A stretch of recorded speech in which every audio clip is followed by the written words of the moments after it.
Bonjour à tous et bienvenue dans Les métiers de demain. Les métiers de demain, c'est une nouvelle émission qui s'adresse à vous, les jeunes, et peut-être aussi les moins jeunes, qui vous interrogez sur votre avenir professionnel. Comment s'orienter ou se réorienter? Quelles études choisir? Pour faire quoi? Les nouvelles technologies aujourd'hui bouleversent notre quotidien, des métiers vont disparaître, d'autres vont apparaître, ce qui rend les choix encore plus difficiles. Alors dans ces conditions, comment se projeter dans le futur? Comment anticiper? Eh bien, c'est tout l'enjeu de cette émission, Les métiers de demain, vous aider à y voir plus clair, vous guider dans vos choix. Ce qui fait que chaque mois, nous inviterons une école, des étudiants, des experts, une entreprise, afin de vous faire découvrir de nouveaux métiers, des métiers en pleine mutation. On a choisi pour cette première émission de vous parler des métiers autour de l'intelligence artificielle. Alors pourquoi l'intelligence artificielle? Parce qu'elle inquiète autant qu'elle fascine. Elle bouscule les métiers, les pratiques, les méthodes de travail, mais elle offre aussi d'incroyables opportunités. Et il y a même des écoles dédiées à l'intelligence artificielle. Et justement, avec Alice Bouraoui, chroniqueuse, nous irons à la rencontre d'Ivancity. Nous recevrons Tawhid Chtiwi, son président fondateur, accompagné de Gustave Vernet, étudiant en 5e année. Auparavant, Thomas Solignac, expert et entrepreneur, nous dira ce que va changer l'IA, en quoi elle impacte notre futur.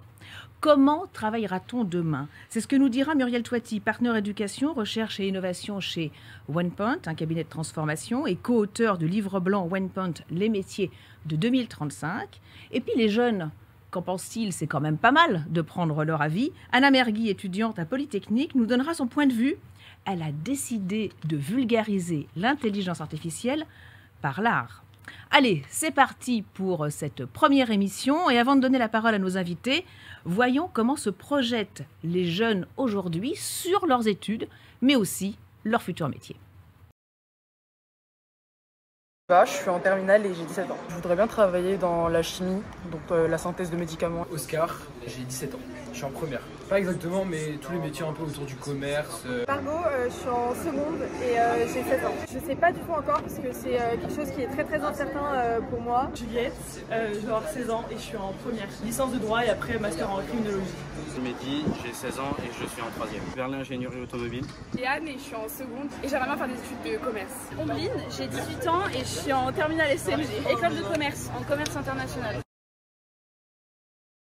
J'aime beaucoup les sciences, notamment la chimie du coup, et la physique.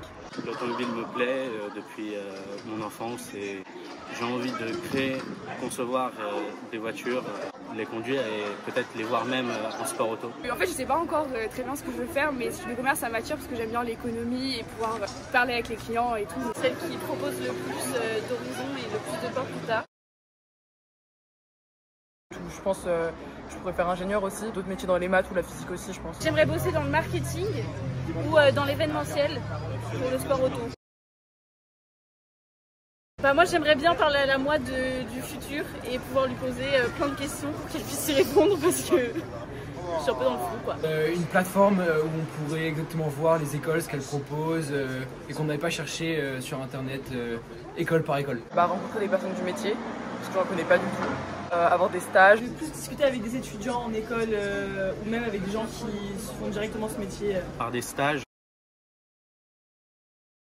Les métiers autour de la technologie et principalement de l'intelligence artificielle qui pourraient du coup s'intégrer dans le commerce. C'est pour ça que je me tourne vers le commerce qui sont du coup un peu des métiers d'avenir. Tout ce qui est intelligence artificielle. Avocat, banquier. Ça sera plus tourné vers la technologie. Pour moi les métiers de demain c'est les métiers qui ont un rapport avec l'intelligence artificielle. Beaucoup ce qui est dans le digital ou l'informatique. Alors, tout d'abord, avant de passer à notre première séquence, l'expert, une réaction à ce que disent ces jeunes. Vous êtes posé ces questions-là à un moment donné, Gustave? Bonjour, oui, bien sûr, je pense que comme tous les étudiants, on se pose beaucoup de questions sur l'orientation au lycée. Et c'est vrai que c'est difficile de trouver de l'information, de choisir une voie. Mais on voit dans les témoignages là, qu'on vient d'entendre que l'intelligence artificielle et la tech commencent à prendre de plus en plus de place dans l'esprit des jeunes aujourd'hui. Et ça doit vous ravir, Tawhid Chtiwi. Oui, bien sûr. Après, effectivement, on voit bien que les jeunes se projettent par rapport à des domaines, pas forcément par rapport à des métiers. C'est toute la différence entre les deux aspects. Elle est importante pour eux et il faut évidemment les accompagner dans cette étape qui est extrêmement importante, celle de l'orientation.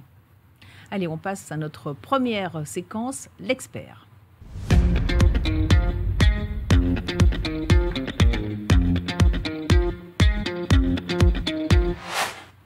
Avec vous, Thomas Solignac, bonjour. Bonjour. Expert en intelligence artificielle, fondateur de Golem.ai et de Cairo.ai, auteur de l'IA, 50 notions clés. Alors ça, c'est l'IA pour les nuls et je pense que ça va intéresser beaucoup de monde parce qu'on a quand même des connaissances assez limitées sur l'intelligence artificielle. Une petite réaction à ce que vous avez entendu là de ces jeunes.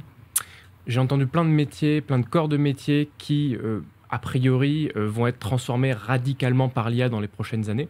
Alors on se pose toujours cette question qui est, est-ce que ces métiers vont disparaître ? Moi, j'ai vu aucun métier où je me suis dit, tiens, ça n'a aucun sens. La plupart du temps, d'ailleurs, ce sont des corps de métier. Et ces corps de métier vont être radicalement transformés. Ça veut dire que la réalité de leur métier de demain, ce sera des compétences spécifiques à ce corps de métier et à la fois des compétences très techniques qui vont permettre de mêler un savoir-faire qu'on appelle parfois vertical et horizontal. Et c'est ce croisement de ces deux compétences-là qui va faire que demain, ils vont pouvoir performer, et ils vont être dans leur cœur, finalement, je dirais, d'innovation aussi de leur métier, et pas seulement dans une lecture traditionnelle ou classique de leur métier. Oui, on est face à une révolution, là. Absolument. Et par exemple, on prenait les métiers du commerce tout à l'heure. Les métiers du commerce, c'est ceux qui sont les plus transformés en ce moment, puisque tout simplement, il y a des gros morceaux de la relation client, du marketing, de la publicité, de la distribution, qui sont très largement équipés par l'IA. Ce qui fait qu'aujourd'hui, par exemple, un responsable marketing, c'est quelqu'un qui passe son temps à manipuler des logiciels principalement d'IA. Mais les métiers vont être bousculés. On s'intéresse aussi si les métiers dans lesquels comptent s'orienter les jeunes aujourd'hui ne vont pas être obsolètes demain. Je pense par exemple aux professions juridiques.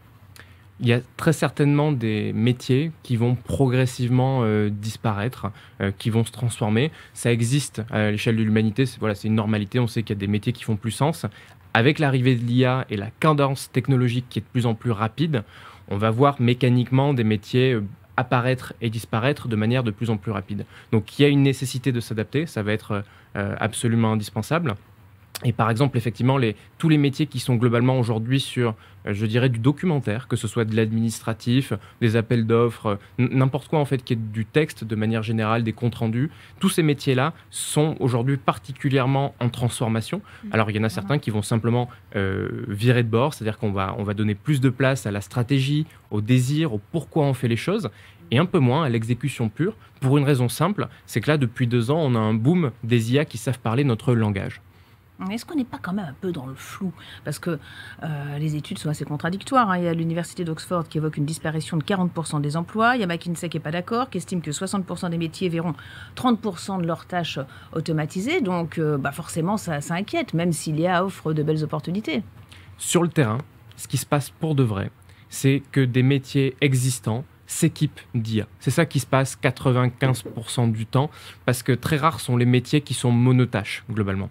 Et aujourd'hui, l'IA s'attaque principalement à des métiers qui sont intellectuels, et les métiers intellectuels sont rarement monotâches. Donc par exemple, quand vous avez un métier du marketing, je reprends ce fil rouge, les tâches qui sont liées par exemple à de la rédaction ou de l'optimisation de contenu pour Internet ou des choses comme ça, en fait tout ce qui est purement rédactionnel, très clairement, ça va disparaître en proportion. En revanche, ça ne donne que plus d'importance à la stratégie, au placement, à pourquoi on dit les choses, dans un monde qui est de plus en plus écrasé par de la donnée synthétique et de l'information qui est surabondante. Donc ça redonne encore plus de place finalement à la stratégie et ça va changer un petit peu la posture et la nature finalement de ces métiers. Par quelle phase on va passer ? Parce qu'on va passer quand même par différentes phases, je suppose. Là, on est dans cette phase où il y a une inquiétude et une incertitude parce que c'est encore flou. Donc, quand je vais à la rencontre des entreprises, on a 2 clans. On a ceux qui ont testé l'IA qui sont dedans et il y a ceux qui sont un peu plus craintifs parce qu'ils n'ont pas testé. Donc, on est assurément dans une phase de transition, un petit peu comme quand il y a 25 ans, on faisait cette transition vers Internet, vers les emails, enfin voilà. Il y a toute une acculturation et un changement des pratiques qui est en train de se mettre en place. Et donc, on est là-dedans. Et la prochaine étape, c'est qu'on va rentrer dans un monde où l'IA va être un objet compétitif de premier plan pour les entreprises. C'est pas encore tout à fait le cas. Les quelques boîtes qui le font sont extraordinairement en avance, mais elles sont pas nombreuses. Et donc, on va passer dans un monde où l'IA va être une arme premier plan sur tout ce qui est en fait économique pour les entreprises. Oui, ça va être source d'économie. Tiens, un exemple tout simple. Il y a une chaîne de télé suisse qui a confié la présentation de la météo à une IA. Alors, ça coûte beaucoup moins cher qu'une présentatrice ou qu'un présentateur météo. Je pourrais être une IA aujourd'hui. Je pourrais être une IA qui vous interroge autour de la table. Absolument. Et ça nous amène à nous rappeler une chose, c'est que d'un côté, on a de l'IA qui optimise les coûts, donc qui fait effectivement ce qu'on appelle de l'optimisation opérationnelle. Donc avant, on faisait une tâche en tant de temps, maintenant on la fait en moins de temps ou plus efficacement, avec une meilleure qualité de vie au travail par exemple. Mais il y a aussi, il ne faut pas l'oublier, tout ce qui vient proposer des nouveaux services, des nouveaux produits, ou tout simplement qui nous permet de faire des choses qu'on ne savait pas faire avant. Et là, par exemple, dans la recherche, c'est hyper important, dans la climatologie, dans la biologie, il y a plein d'endroits sur lesquels l'IA, en fait, elle n'est pas en position de réduction d'un coût, mais elle est plutôt en position de changer ce qu'on peut faire ou ce qu'on ne peut pas faire. Mais ce que vous disiez, à juste titre, c'est qu'aujourd'hui, elle nous libère des tâches les plus ingrates, l'intelligence artificielle. Oui. C'est pour ça que par certains côtés, ça nous plaît bien. Mais demain, est-ce qu'elle ne sera pas capable d'avoir une dimension plus créative, plus stratégique? En clair, est-ce qu'elle ne sera pas capable d'effectuer des tâches plus élaborées? Voire de conseils. Ouais, elle effectue déjà des tâches assez élaborées sur le plan créatif et stratégique, l'air de rien. Ça s'est considérablement amélioré ces derniers temps. Paradoxalement, là où l'IA est le plus en difficulté, c'est pas forcément ces tâches-là, c'est plutôt des choses qui sont liées à l'activité physique. Par exemple, si on prend un hôpital, c'est plus difficile d'aller, par exemple, faire une prise de sang qu'une opération chirurgicale. Tout simplement parce que l'IA, elle a aussi ses particularités, et ce qui est simple pour l'humain n'est pas forcément ce qui est simple pour la machine. Et donc la stratégie, la créativité, c'est des choses sur lesquelles l'IA se développe de plus en plus. D'ailleurs, il y a beaucoup en ce moment de réactions de la part du monde artistique, donc les artistes, les photographes, les peintres qui se disent mais finalement, est-ce qu'il n'y a pas trop de gens qui se prennent pour des artistes avec l'IA? La réalité, c'est qu'aujourd'hui, ce n'est pas les artistes qui se font le plus attaquer par l'IA, mais toutes ces banques d'images prédéterminées à 2 € qui là sont attaquées de plein fouet par une capacité de l'IA à générer de l'image, générer du son, générer de la vidéo. Et là, c'est l'industrie du cinéma qui est en question parce que tout simplement, l'IA aujourd'hui peut générer des vidéos d'extrêmement bonne qualité. Donc ça va nous pousser à apporter encore plus de valeur ajoutée. Absolument, et on va se poser la question finalement, dans un monde où il y a de l'IA partout, à quoi réellement on sert et à quoi sert mon métier, à quoi moi je sers. Donc il va falloir peut-être se préparer à changer de métier.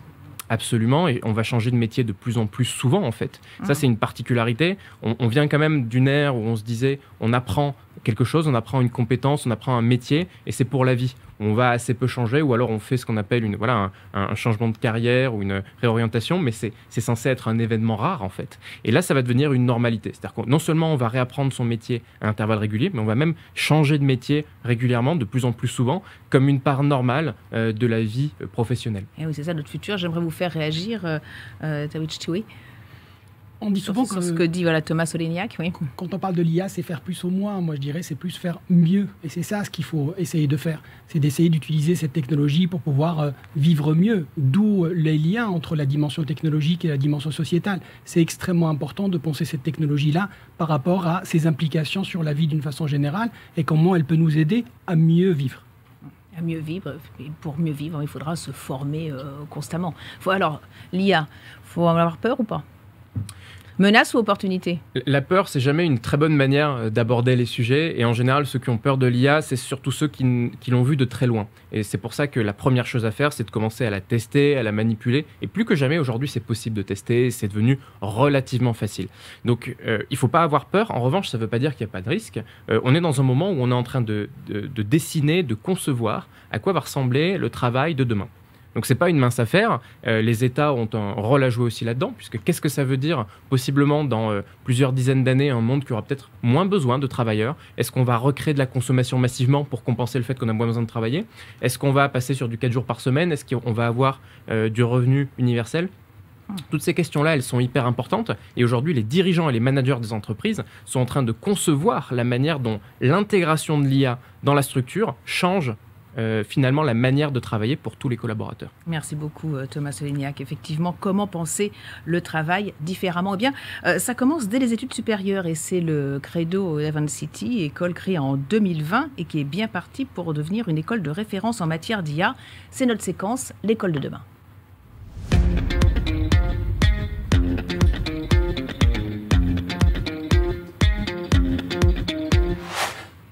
Alice Bourailly, bonjour. Alors, je me tourne vers vous. Enfin, je me tourne même vers toi, puisque tu fais partie de l'équipe. On avait décidé de se tutoyer. Hein. Tu es allée, toi, à la rencontre d'étudiants de cette école. Exactement, Florence. En fait, j'ai eu le plaisir de rencontrer les élèves d'Ivan City qui m'ont fait visiter leur école qui est particulièrement innovante. Et donc, j'en ai fait un reportage que je vous propose de visionner tout de suite. 1, 2, 1, 2. Bonjour, je m'appelle Grace Esterdon, j'ai 20 ans. Bonjour, je m'appelle Gustave Vernet, j'ai 23 ans. Je suis étudiante en 3e année à Ivan City. Je suis étudiant en dernière année à Ivan City. Alors moi, c'est un peu paradoxal, mais de base, je voulais faire des études de médecine. Moi, j'ai un profil assez international, j'ai fait une prépa littéraire. Mais je codais depuis bien longtemps parce que je suis une passionnée de jeux vidéo. Et en sortant de ma prépa, je savais pas exactement ce que je voulais faire parce qu'il y a énormément de débouchés qui m'intéressaient. C'est là que l'idée de l'intelligence artificielle m'est venue. Aujourd'hui, l'intelligence artificielle, ça m'a permis de concaténer mes deux passions. J'ai fait tout mon cursus dans mon pays natal, le Cameroun, à Ivan City. C'était la seule école à parler de l'intelligence artificielle à ce moment donné. Quand j'ai parlé d'intégrer l'école, mes proches étaient un petit peu surpris parce que c'était pas quelque chose de répandu de faire de l'intelligence artificielle. Alors mes journées sont rythmées autour de la dimension technique, la dimension business et la dimension éthique. Parce que beaucoup pensent que l'IA va venir remplacer l'humain, mais rassurez-vous, l'IA c'est d'abord l'humain. Et le campus est très intéressant. Déjà, on a un robot à l'entrée qui nous dit dans quelle classe on a cours. On a des box plus réduits si on veut travailler en petits groupes. Tout est connecté, il y a même des imprimantes 3D. C'est vraiment très agréable. À Ivan City, déjà, on a des learning trips à l'international. Un super moment, c'est l'échange qu'on a fait dans la Silicon Valley en Californie. C'est le learning trip pour lequel j'ai le plus hâte. On a pu visiter les bureaux de Meta, de Microsoft, de Twitch. C'était assez incroyable comme moment. En fait, je suis dans une école qui veut vraiment nous voir évoluer parce qu'on fait des cours en théorie et on les réalise en pratique en clinique de l'IA. C'est un espace où on accueille des entreprises qui viennent avec des demandes, des projets d'intelligence artificielle et on travaille avec eux sur ces différents projets. Là, tu as l'occasion de voir comment une entreprise utilise l'IA du début à la fin en fait.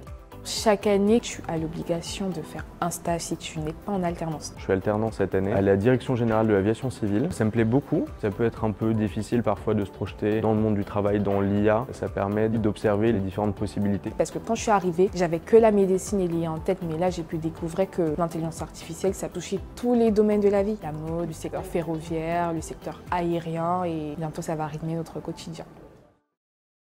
Merci beaucoup Alice pour ce reportage. Avec plaisir. Voilà. Et Gustave Vernet, étudiant en 5e année à Ivan City, est avec nous. On vous a vu donc dans ce reportage.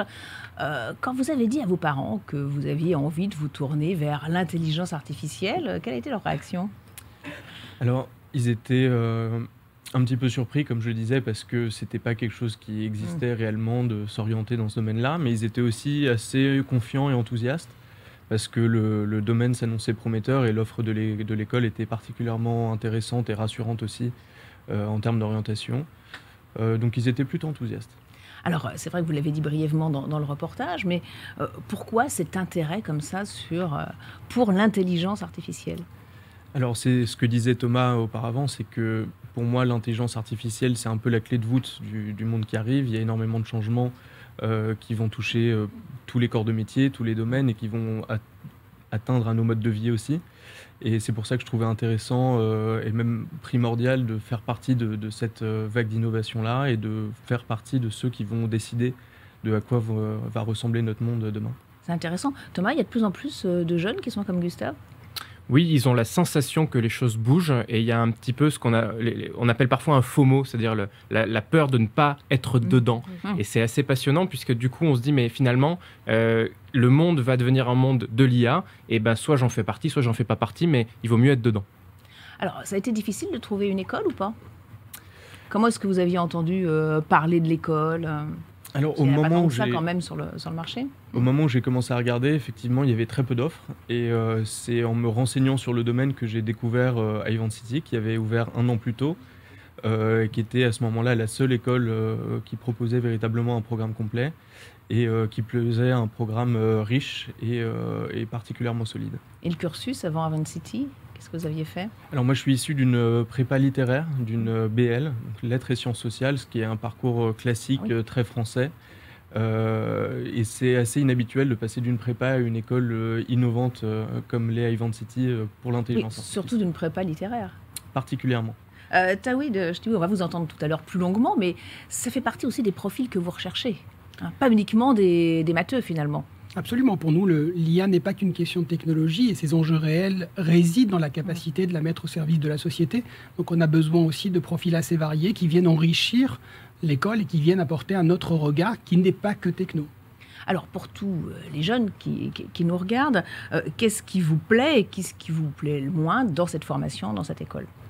Alors, ce qui me plaît énormément dans cette école, c'est qu'elle a un spectre assez large et surtout une vision complète de l'intelligence artificielle et du rôle qu'elle a à jouer dans la société de demain. Donc, la formation est axée autour de la dimension technique de l'intelligence artificielle d'une part, des implications business aussi, et surtout, et c'est très important pour moi, de la dimension éthique autour de l'intelligence artificielle. Donc ça, c'était une approche qui m'a plu particulièrement, et dans le quotidien, je dirais, de la formation, j'apprécie énormément le fait qu'on travaille sur beaucoup de projets concrets avec des entreprises directement, qu'on ait aussi l'opportunité de faire de la recherche en intelligence artificielle et qu'on a des partenariats et des interlocuteurs de tout le domaine. Alors en matière de projets concrets, par exemple ? Eh bien, par exemple, on a pu travailler sur des projets d'automatisation de comptabilité. On a des entreprises qui sont venues nous voir pour faire ça avec de la computer vision. Mais ça va du croque-mort à tout un tas de domaines, à la recherche sur les comportements des abeilles. C'est extrêmement varié. En ce moment, vous êtes en alternance. Alors, sur quelle mission et l'alternance, vous diriez que c'est essentiel aujourd'hui dans les études ? Je pense que c'est assez essentiel parce que pour beaucoup de jeunes aujourd'hui, je crois, c'est un petit peu ce qu'on a vu avant, c'est difficile de se projeter dans le monde du travail, en particulier puisqu'il est en mutation. Et l'alternance, c'est une très bonne façon de pouvoir continuer à apprendre tout en prenant vraiment mesure de ce qu'est le monde du travail, la façon de s'organiser, de travailler et les outils sur lesquels on évolue aussi. Et vous avez une idée de ce que vous voudriez faire plus tard à la sortie de l'école ? 5e année, là, c'est bientôt la sortie. Hein. Ça arrive très bientôt, dans quelques mois. Je pense commencer peut-être par du conseil pour mieux maîtriser le domaine, les fonctionnements des entreprises dans la tech. Et à terme, j'aimerais m'orienter particulièrement sur les questions d'éthique de l'IA, je pense. Alors, Thomas nous le disait tout à l'heure, Muriel Toiti, partenaire éducation, recherche et innovation chez OnePoint, nous le dira aussi tout à l'heure. Il va falloir mettre à jour constamment ses connaissances. Et ça, tu en as conscience ? Bien sûr, parce que l'intelligence artificielle, particulièrement depuis un an, ça a été plus médiatisé, mais évolue extrêmement vite. Il y a beaucoup de recherches, beaucoup de développements qui se font. Donc c'est important, même pour le travail au quotidien, de rester à jour sur toutes les innovations. Et par rapport aux nouvelles technologies qui émergent et la nécessité de continuer à se former, c'est là qu'Ivancity a une offre particulièrement intéressante avec la mise à jour à vie du diplôme. Tawhid en parlera peut-être un petit peu. Justement. Merci beaucoup, Gustave. Vous me faites la transition, puisque dans un instant, Tawhid Chouiven, vous nous direz pourquoi vous avez créé cette école, ses expertises, sa valeur ajoutée. On marque une courte pause et on se retrouve dans un instant pour les métiers de demain.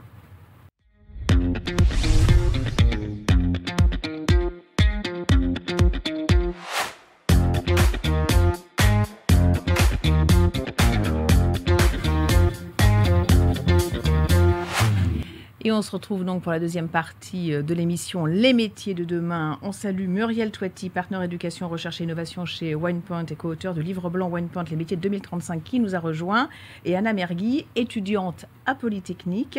Vous nous donnerez votre point de vue puisque vous avez décidé de vulgariser l'intelligence artificielle par l'art. Alors, les métiers de demain, je vous le rappelle, c'est une nouvelle émission pour vous faire découvrir les métiers qui sont en pleine mutation, ceux qui n'existent pas encore. En clair, justement, les métiers de demain. Cette émission s'adresse à vous, les étudiants, qui vous interrogez sur votre avenir et puis à tous ceux aussi qui envisagent peut-être une reconversion professionnelle. On poursuit notre séquence L'école de demain.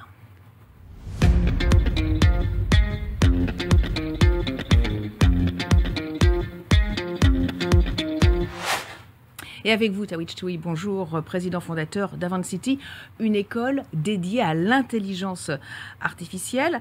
Alors, pourquoi une école spécifique sur l'intelligence artificielle, la data? Il n'y avait pas suffisamment d'offres dans le cursus universitaire classique? Bonjour, on a une grande révolution qui arrive. dont tout le monde parle, qui est considérée par les spécialistes comme la plus grande révolution que va connaître l'humanité. Et on y répondait d'une façon assez classique, parce qu'elle était abordée principalement par sa dimension technique en fin de cursus d'école d'ingénieur ou d'informatique. Pour nous, l'IA, ce n'était pas qu'une question de technologie, et ses enjeux principaux résident dans les implications économiques, comment la mettre au service des entreprises, et les implications sociétales, comment faire à ce que cette IA soit une IA de la confiance et de la responsabilité, et qui respecte un certain nombre de valeurs humaines. Alors, quelle est sa singularité, hein? Vous dites que vous n'êtes ni école de commerce, ni école d'ingénieur, donc c'est un peu un ovni. Justement, l'idée, c'était de dire il fallait sortir de ces cadres disciplinaires que nous, académiques, on a définis et qui ne sont plus pertinents par rapport à cette problématique de l'IA, qu'il fallait aborder par un triptyque qui est celui de l'informatique, de l'ingénierie, de la technologie, de la partie business, parce qu'il faut comprendre les métiers pour mettre l'IA au service des métiers, et puis la partie droit et société, parce qu'il faut comprendre tous les enjeux éthiques et leur impact sur la société de demain. Alors, c'est la raison pour laquelle on l'a abordé en première partie d'émission un petit peu avec Gustave Vernet, qui est étudiant en 5e année, c'est que vous ne recherchez pas que des profils scientifiques. Pourtant, on pourrait penser que pour travailler sur la data, sur l'intelligence artificielle, mieux vaut être bon en maths. Il faut être un peu bon en maths quand même, mais il faut aussi comprendre les données sur lesquelles on travaille. Il faut comprendre les problématiques d'entreprise, il faut comprendre les métiers. Il faut aussi être sensible et nourri par ces considérations éthiques qui sont extrêmement importantes pour pouvoir veiller à ce que les données respectent un cadre juridique qui est celui du RGPD, à ce qu'effectivement on puisse respecter tout le cadre éthique de l'IA, la fiabilité, la robustesse, l'explicabilité, la sécurité, qui sont des notions qui sont plutôt des sciences humaines et sociales et qui viennent aussi apporter un regard qui est beaucoup plus vaste et beaucoup plus complet de cette transformation par l'IA. Qu'est-ce qu'on y apprend concrètement dans votre école? Quels sont les différents cursus? On essaie d'aborder les différents métiers de l'IA, parce que c'est vrai, là aussi, notre système d'enseignement supérieur, jusque-là, il abordait l'IA par un grand bloc qui s'appelle IA et Big Data. Moi, honnêtement, je ne sais pas ce que c'est, parce qu'entre un ingénieur IA, un data scientist, un data architecte, un data ingénieur et un data analyst, il n'y a quasiment strictement rien à voir. C'est des métiers très différents, et on essaie d'aborder ces métiers par des cursus différents qui préparent à ces différents métiers qui sont nouveaux, qui sont très complémentaires. On a besoin d'ingénierie, certes, mais quand on voit les PME et les entreprises de taille moyenne, on a beaucoup plus besoin aujourd'hui de gens qui réfléchissent sur la data, de data ingénieurs, de data analystes, et qui ont besoin d'accompagner les entreprises dans leur première réflexion sur la donnée. Ça fait qu'on sort d'Ivanti, qu'est-ce qu'on peut exercer comme métier?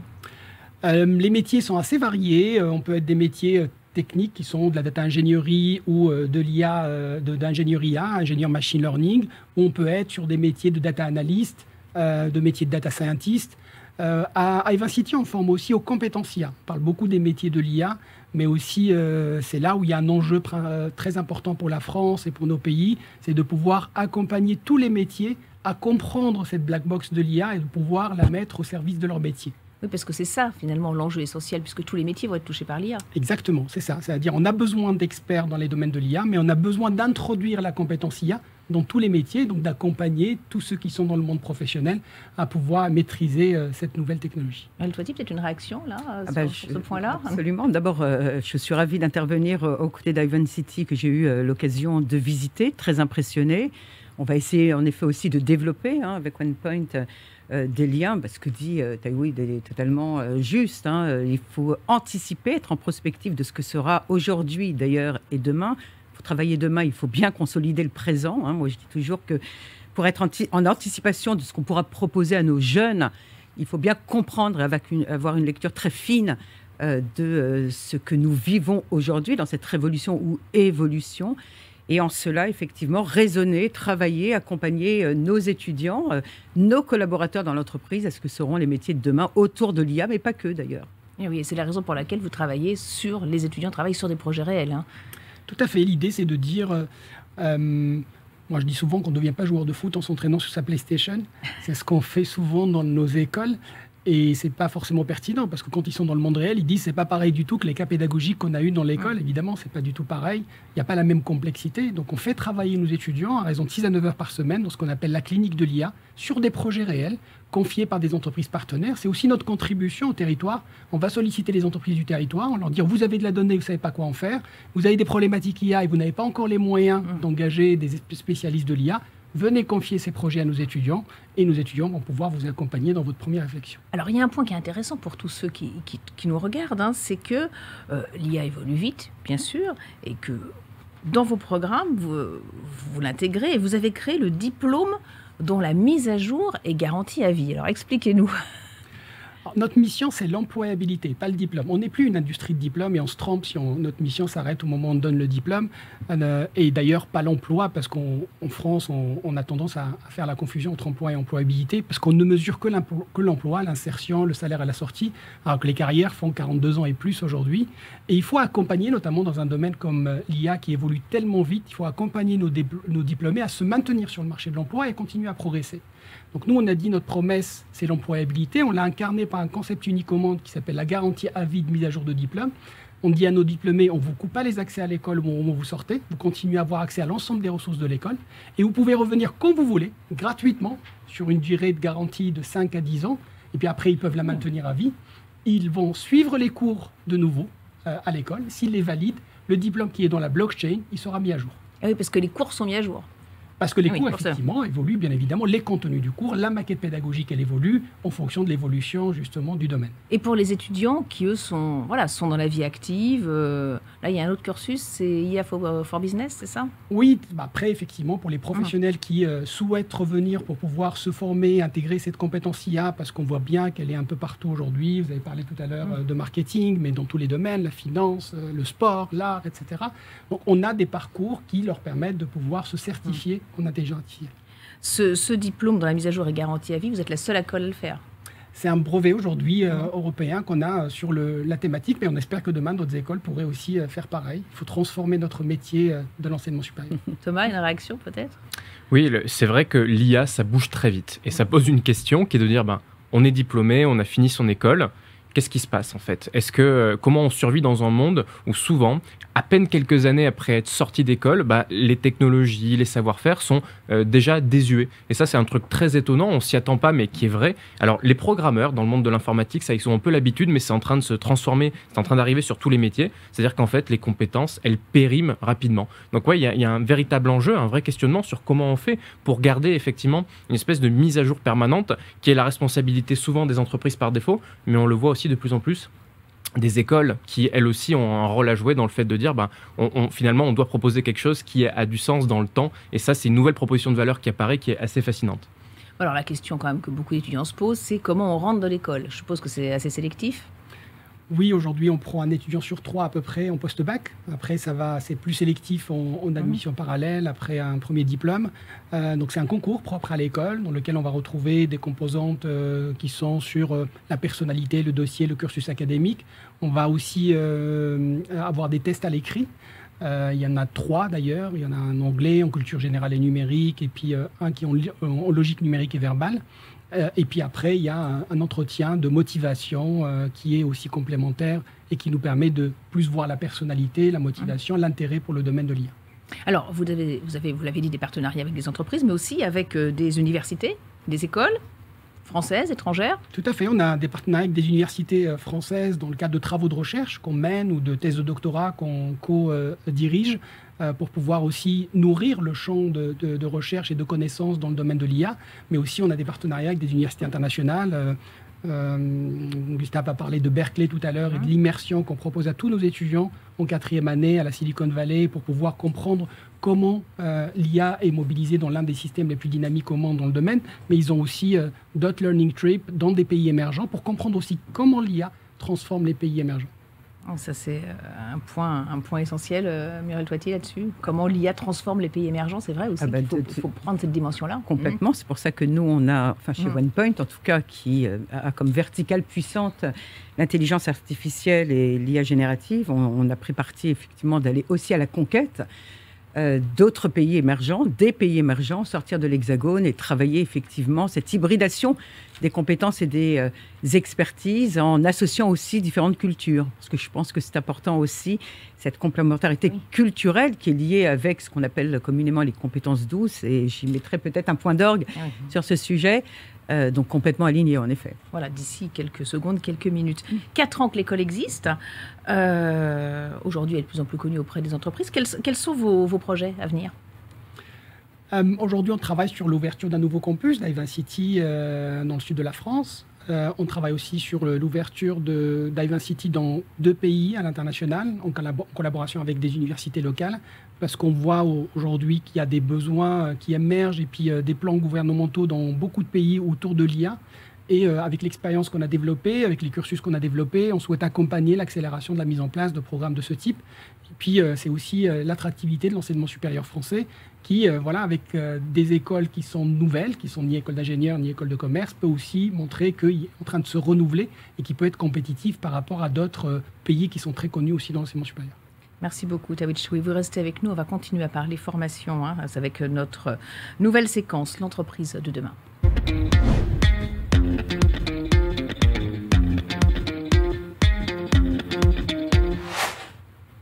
Avec vous, Muriel Touati, bonjour, partenaire éducation, recherche, innovation chez OnePoint, co-auteur du livre blanc OnePoint, les métiers de 2035. Alors, avant d'en parler, un petit mot de OnePoint pour bien comprendre, que ceux qui nous regardent sachent qui vous êtes, un cabinet de conseil qui est spécialisé dans toutes les grandes transformations, pas seulement numériques. Absolument, un cabinet qui est né il y a 22 ans maintenant, puisqu'en 2002, fondé et présidé par David Layani, qui est né comme un cabinet de technologie, en fait, et qui a évolué au fil de l'eau de par sa croissance externe et sa croissance organique en cabinet conseil. Aujourd'hui, OnePoint est un écosystème vertueux, comme j'aime le dire, pluridisciplinaire, hybride, qui associe 3500 belles âmes, collaborateurs qui viennent de tous les horizons, et qui est basé à Paris, mais également dans les régions et aussi à l'international.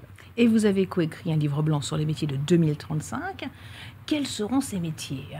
On a un peu défriché le terrain tout à l'heure, en première partie d'émission avec Thomas Solignac. Mais ça sera quoi, les métiers de 2035 ? Parce que c'est quand même la question que tous les jeunes qui nous regardent, et même les moins jeunes, se posent aujourd'hui. Absolument. Les métiers de demain. D'abord, petit 1, on a souhaité travailler en prospective et en anticipation de ce que sera le présent et le futur, parce qu'on ne peut pas, comme je le disais tout à l'heure, raisonner le futur si on ne s'incarne pas dans le présent au regard, effectivement, de l'innovation qui va à toute allure et l'intelligence artificielle qui prend un espace éminemment majeur. On a souhaité, en effet, avec Kantar Public, sortir un livre blanc qu'on a intitulé « Future of Work », le futur du travail à horizon 2035, et où on a, in fine, auditionné un certain nombre d'experts en France de tous les horizons pour essayer, avec nos propres experts, d'imaginer, parce qu'on ne peut rien prédire, d'imaginer ce que pourra être les métiers de demain ou le futur du travail. Alors d'abord, le monde du travail. Exactement. Ce qui est très important, c'est qu'on a identifié le fait qu'aujourd'hui, si on se forme de façon directe ou indirecte, pas plus de 24, et regardez la précision, minutes par jour, à horizon 2035, on se formera 2h30 par jour, de façon toujours directe. Indirecte, évidemment, avec l'IA sur les applications, mais également dans les écoles. Et ce qui veut dire aussi, c'est qu'on aura plusieurs métiers. On pourra être multi-activiste, on pourra dans une journée avoir plusieurs métiers, d'où l'urgence de travailler l'agilité de la pensée, cette capacité finalement à travailler l'agilité, la temporalité rapide, de pouvoir se former à différents métiers. Alors, métier de demain, on s'est amusé à parler du steward connecté ou encore... Alors, le steward connecté. Le steward connecté dans l'avion où on n'aura pas de steward, mais on aura une espèce de avatar qui sera là et qui pourra effectivement donner les services adéquats aux passagers d'avion, également les IA, les assistants médicaux. Au travers de l'intelligence artificielle qui ne remplacera pas le métier et le médecin, et c'est ça qui est intéressant, c'est-à-dire que l'IA pourra donner un diagnostic, mais le médecin sera là pour apporter toute son humanité. Et moi, je pense que dans les métiers de demain, on ne pourra pas faire l'économie aussi de la dimension humaine, donc maintenir l'humain au cœur du réacteur, et puis surtout engager l'humain à rester le protagoniste de son récit et ne pas se laisser avaler, justement. C'est ça, c'est toute la crainte. Avaler par l'objet. Moi, je suis une grande prêtresse du sujet qui restent en maintien total devant cet objet qui pourrait peut-être dévorer et donc en cela sortir de la dramaturgie. Mais c'est ce steward connecté, donc qui sera une IA. Là, le steward va complètement disparaître ? Le steward sera là aussi parce qu'on ne peut pas imaginer une IA, qu'elle soit en réalité virtuelle ou en métaverse, en cas de problème dans l'avion, c'est le cas de le dire, sans humains. Les humains seront là, mais effectivement, ça viendra compléter, ça viendra peut-être soulager et allouer aux humains, justement, aux fameux stewards auxquels nous tenons tant, d'apporter d'autres services et donc travailler la complémentarité. Mais ça, c'est un exemple parmi d'autres. Mais voilà, c'est un exemple qui est amusant, mais justement, ça pose cette question. Est-ce que demain, avec l'intelligence artificielle, ces nouveaux métiers seront plus facteurs d'épanouissement ? Alors, probablement oui ou probablement pas. Tout ça est une question d'humain. Comment l'humain va apprendre à manipuler l'intelligence artificielle et les datas, comment l'éthique sera un point d'orgue et au cœur du sujet, comment la formation à l'intelligence artificielle sera au rendez-vous. Moi, je dis toujours que pour former de façon intelligible et intelligente, il faut incarner le savoir et la connaissance, et le savoir et la connaissance incarnés de façon réelle ne peut passer que par des émotions positives. Donc il faut faire très attention de ne pas basculer dans un automatisme, un mimétisme de l'utilisation de la data sans comprendre et conscientiser qu'est-ce que cela veut dire. Et il faut véritablement travailler par l'émotion pour mieux arriver à la data, d'où l'intérêt d'associer les compétences dures, les compétences douces avec l'IA et maintenir encore une fois l'humain au réacteur pour qu'il soit lui-même l'acteur participatif de cette utilisation et non pas se laisser aller à une paresse physique ou intellectuelle qui ne serait pas de bon goût. Qui veut réagir à ce que dit Muriel ? Oui, la technologie ne détermine pas les conséquences. C'est la façon avec laquelle on l'utilise et c'est la façon avec laquelle, Muriel l'a dit, on va la concevoir. Donc un couteau, on peut l'utiliser pour survivre dans la jungle ou pour blesser quelqu'un. Et s'il est bien conçu, il ne blessera pas de toute façon. Donc il faut que cette IA soit conçue d'une façon responsable, d'où l'importance de toute la dimension éthique, et il faut que son utilisation soit au service de l'humanité. Et pas du reste, et c'est ça qui est très important, d'où l'importance encore une fois de la formation. Et justement, et cette formation, il va falloir complètement la revoir. Hein. Totalement. L'école va devoir s'adapter. À quel moment commencer ? Dès l'école, dès le collège ? Dès le plus jeune âge.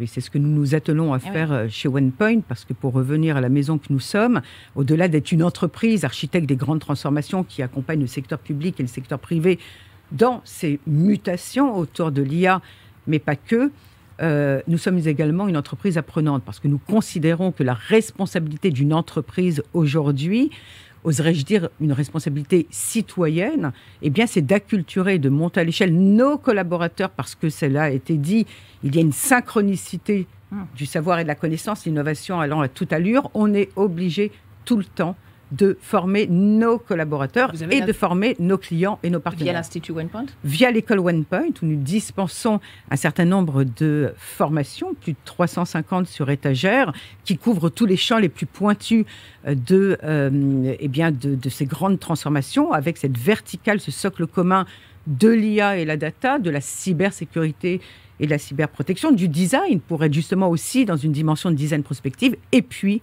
et ce qui me tient très à cœur, une formation qu'on a conçue avec Centrale Supélec, et ce n'est pas anodin si on l'a fait avec une école d'ingénieurs, qu'on a baptisée Les Humanités, qui travaille finalement non seulement la conscientisation de qu'est-ce que c'est les humanités, qu'est-ce qui fait société, mais également la capacité à l'écoute active et attentive, l'acceptation de l'autre dans sa différence et l'intelligence collaborative et collective dans l'hybridation des compétences. Vous insistez beaucoup sur le plaisir d'apprendre. Oui. Quand on préparait cette émission, vous m'avez dit que l'école devrait être une cour de récréation. Connecter aussi l'école au monde de l'entreprise. Dites-moi, là, il va falloir un changement de culture au sein de l'éducation nationale. Un grand changement de culture. C'est pour ça que j'ai pris attache depuis 2 ans avec l'éducation nationale et le rectorat de Paris pour travailler d'abord cette proximité auquel je tiens dur comme fer entre le monde public et le monde de l'entreprise. Il faut décloisonner, décomplexer. Il faut qu'il y ait un langage beaucoup plus limpide et une compréhension et une acceptation de cette différence.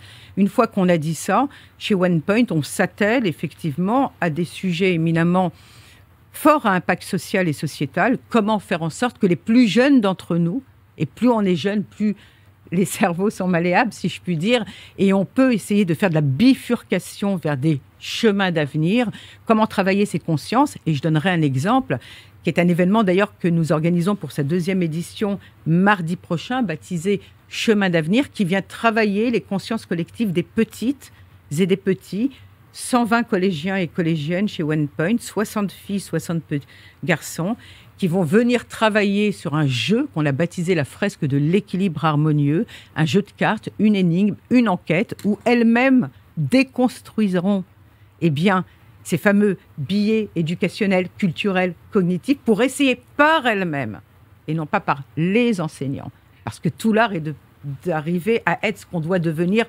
par soi, d'être son propre rôle modèle, par elles-mêmes, à se dire, peut-être, je peux me diriger vers des métiers auxquels on ne m'a pas acculturé à la maison ou à l'éducation nationale, vers les métiers du numérique, vers les métiers de la technologie, mais surtout au métier de l'entrepreneuriat. Comment j'arrive à développer mon humanité dans le sens où je suis l'entrepreneur de ma propre existence et je décide pour moi-même. J'ai noté 60 filles, 60 garçons, parce qu'il y a quand même un point qui est important, c'est de rendre ces futurs métiers accessibles aux femmes.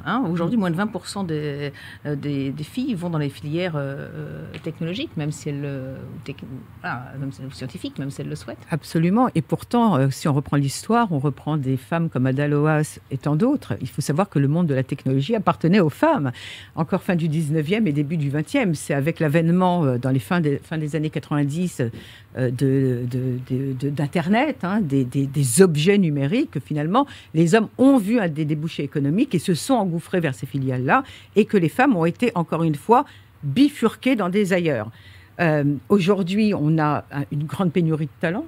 Pour les entreprises que nous sommes, ce n'est pas toujours simple de recruter. Pourquoi se priver de 52% de la population, qui est la gente féminine, et pourquoi ne pas essayer effectivement de les acculturer à ces métiers-là, mais en leur ouvrant le champ des possibles, parce que ce n'est pas l'IA et que l'IA.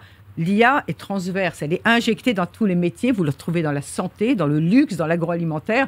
Tout est ouvert et il faut vraiment acculturer nos jeunes, vraiment les former, leur faire comprendre que l'IA n'est pas un drame humain. Il faut sortir de cette dramatisation et puis vraiment remettre les choses en proportion et leur expliquer que tout est possible et qu'elles ont le droit de s'autoriser à se diriger vers ces filières-là. Un petit mot, combien de femmes chez Avancity ? 40% de femmes. On a la chance d'avoir effectivement beaucoup plus que ce qui est courant, parce qu'on aborde l'IA par cette dimension hybride qui n'est pas que techno. Et c'est ça qui attire les femmes et c'est un cercle vertueux, parce que plus de femmes dans l'IA, ça veut dire qu'il n'y a plus responsable. Absolument. Merci. Et puisque le monde de la techno, vous l'avez dit Muriel, appartient aux femmes, on en vient à notre séquence point de vue.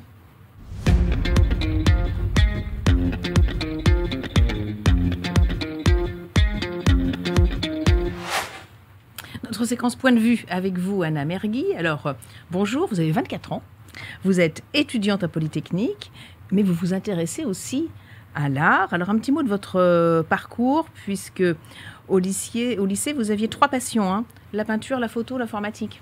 C'est ça, même plus. Donc j'ai eu affaire à cette problématique que beaucoup de jeunes ont. J'aimais énormément de choses, je ne savais pas vers quoi me tourner et c'était très difficile pour moi. Donc ce que j'ai fait, ce que je conseille aux jeunes d'aujourd'hui, je me suis dit, je ne vais pas choisir, je veux un métier qui regroupe tout. Je veux un métier artistique, je veux un métier de création, un métier où je ne m'ennuie pas, un métier qui a de l'avenir, surtout c'est très important, il ne faut pas se diriger vers des filières bouchées. Et je me suis tournée vers l'informatique. Donc au début, j'ai commencé par l'informatique générale. Donc je faisais de la data analyse, de la data science. Et puis au fur et à mesure de mes études, je suis arrivée à Polytechnique et c'est là que j'ai eu un petit coup de foudre pour l'IA. Pour l'IA, mais qu'est-ce qu'il y avait d'artistique dans la technique, dans la data ? Alors, ça c'est une question qu'on me pose souvent. Pour moi, en fait, l'ingénieur, qu'est-ce qu'on fait ? Qu'est-ce que je fais au quotidien ? Je crée des IA. Pour moi, c'est un vrai travail de création. Je veux créer un cerveau qui puisse faire une tâche, qui puisse me ressembler et on va assembler en fait des bouts de code. Vous voyez ça comme des Lego en fait qu'on prend et qu'on essaye d'assembler pour créer ce cerveau-là. Et pour moi en fait, l'ingénieur aujourd'hui ressemble à un artiste. C'est un travail d'artiste, l'ingénierie. Et c'est très important de le voir comme ça. Et c'est intéressant ce que vous dites parce qu'il y a de nouvelles écoles dans le design qui se créent et qui disent vouloir former les designers comme des ingénieurs. Donc, bien sûr. Aujourd'hui, comme on en a parlé, l'IA est partout, même dans le graphisme. Et en fait, il ne suffit plus aujourd'hui d'être juste graphiste. Il faut être graphiste, mais il faut aussi se former à toutes les techniques d'IA pour le graphisme. Aujourd'hui, par exemple, on peut citer Midjourney, Dall-E, avec lesquels on peut faire des choses incroyables dans le graphisme. Et si on est juste graphiste aujourd'hui, on devient obsolète quelque part. Parce que ce qu'on veut aujourd'hui, c'est arriver à des technicités vraiment pointues qui sont accessibles que par l'IA. Et attention, ces techniques sont pas très faciles à acquérir. L'IA et le graphisme aujourd'hui, c'est un métier en soi. C'est des choses auxquelles il faut vraiment se former, il faut apprendre à utiliser. C'est pas n'importe qui peut prompter Midjourney, Dall-E pour arriver vraiment à un résultat parfait et fini. Alors, vous avez voulu marier les deux, avec vulgariser l'IA par l'art. C'est votre exposition, Explanation. Comment est né le projet de cette exposition ?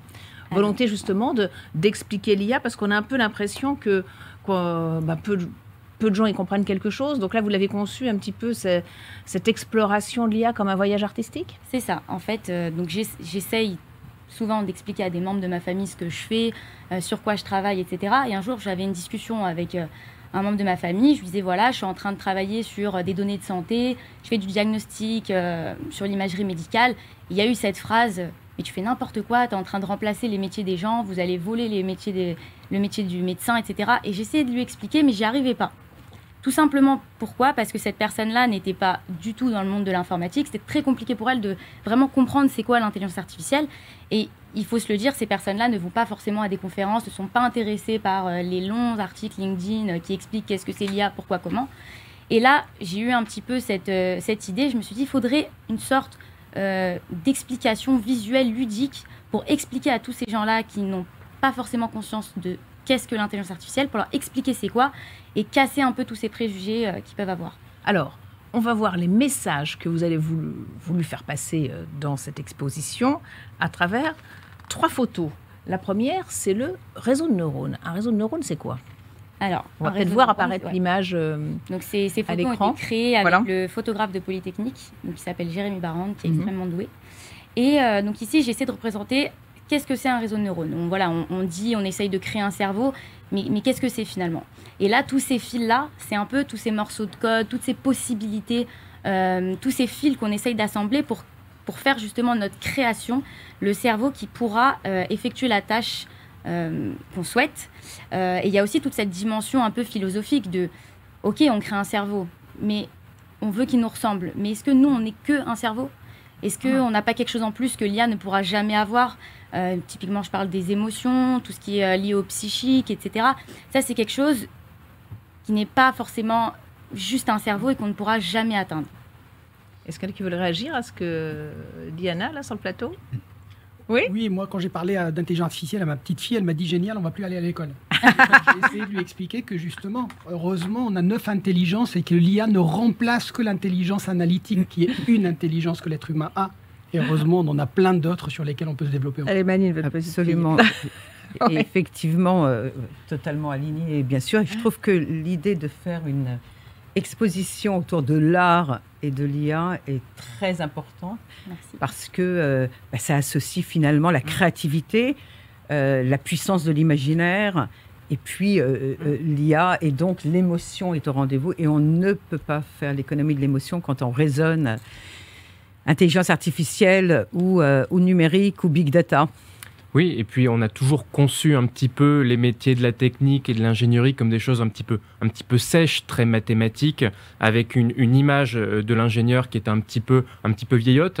Et en fait, c'est hyper important de sortir de ça, pour se rappeler qu'effectivement, la position d'ingénieur, c'est une position qui est créative, c'est une position effectivement de l'invention, de la découverte, de la recherche de nouvelles solutions, et qu'effectivement, d'une part, ça fait appel à des capacités créatives, mais ça fait aussi appel à plein de capacités humaines, comme la capacité à communiquer tout simplement sur ces nouvelles technologies-là, à faire comprendre au plus grand nombre. Et en fait, tous ces métiers-là, finalement, je dirais du journalisme scientifique, ces métiers-là de la création artistique, de la communication, du rapport au monde humain, il a besoin aussi de compétences d'IA. Et ça, c'est aussi une manière qu'on a, je pense, d'amener dans le monde de l'IA plein de profils, de types de personnes qu'on n'aurait pas forcément eu dans une approche plus classique et ancienne de la technologie. Deuxième image, Anna, le grand remplacement, c'est la question qu'on se pose. Est-ce qu'on va être remplacé par l'IA ? Là, on vous voit face à un petit robot. C'est ça. Alors en fait, ici, ça rejoint un peu tout ce qu'on a dit. C'est cette idée qu'aujourd'hui, on est face à une nouvelle révolution industrielle. Les métiers des métiers se transforment, mais comme depuis le début de l'humanité, des métiers se sont créés, se sont perdus, se sont transformés. Donc on a deux choix, comme on en a parlé tout à l'heure, c'est soit on subit en fait un peu cette vague et on se laisse totalement écraser, ou alors on prend le train en marche et on accepte que l'intelligence artificielle aujourd'hui est un outil que l'on peut utiliser pour se faciliter la vie, pour accroître le champ des possibles. Et dans cette image, on voit bien qu'il y a la position de l'humain qui est un peu supérieure. Donc ça rejoint ce que disait Muriel, où on montre vraiment qu'il faut garder le dessus. Il faut accompagner l'intelligence artificielle, la façonner, la dompter, et pas se laisser écrabouiller, parce qu'il y a cette phrase qu'on connaît bien qui dit que l'intelligence artificielle peut être la meilleure ou la pire chose qui puisse arriver à l'humanité, et on va essayer que ce soit la meilleure.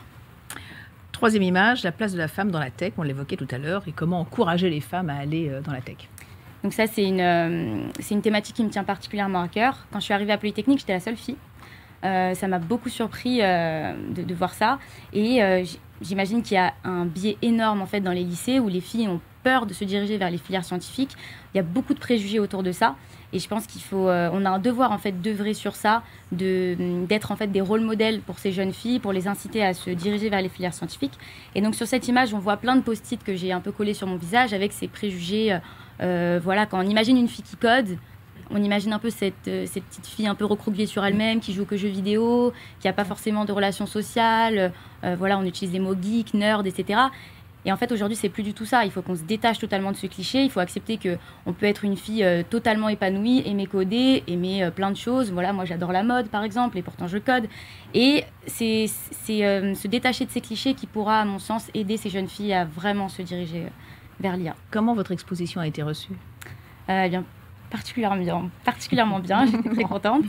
J'ai fait une première exposition à Station F, dans le cadre du Démo Day des startups de IP Paris.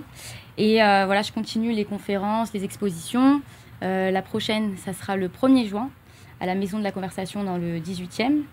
Et je continue en fait à étoffer les thématiques avec ces visuels pour justement faire un voyage artistique où les gens en fait regardent ces peintures et se questionnent sur les sujets, les thématiques, que ce soit l'éthique, on en a parlé, voilà, le développement, jusqu'à où ça va aller, etc. Merci beaucoup Anna, en tout cas. On assistera aux prochaines expositions avec grand plaisir. Encore un mot avant de nous quitter. Là, je m'adresse aux étudiants, aux jeunes qui sont à la recherche d'un job d'été, d'un CDD, d'un contrat en alternance ou d'un emploi à temps partiel. N'hésitez pas à aller sur le site de notre partenaire, l'association CIDJ. Vous voyez le site internet voilà, qui va s'afficher à l'écran et vous trouverez sur la page « Allez consulter des offres », de nombreuses offres, mais aussi de précieux conseils pour décrocher un job d'été. Donc www.cidj.com pour trouver un job d'été, c'est la période.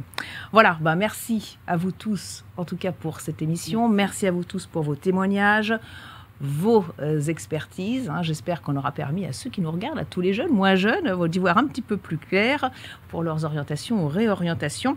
Et vous pouvez bien sûr retrouver l'émission sur les réseaux sociaux et sur notre web TV, jobtalktv.fr. Je vous dis à très vite.